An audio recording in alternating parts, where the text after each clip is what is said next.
Magic the Gathering was, of course, the very first TCG game ever made back in the early 90s. And we're going to go back to one that was made super early. So this is a 1994 Fallen Empires booster pack. High value, higher stakes. Will we hit the grail or just burn through cash and fail? What's that? They can have some slight tears because they were made of similar material to the E3 demo pack that you guys may be a bit more familiar with. But as you can see, it opens beautifully easy. But there's some big pieces in this set to potentially grade, but I will go through this and let me know what you guys think. So we've got Icatian Infantry, Homerid, Goblin War Drums,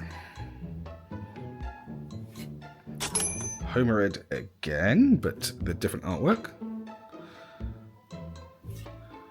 Goblin Shurigon.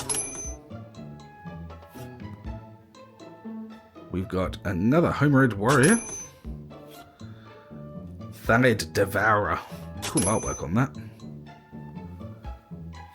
And Ruins of Trocaire. Again, very cool, mad. Some of these are very hard to find nowadays.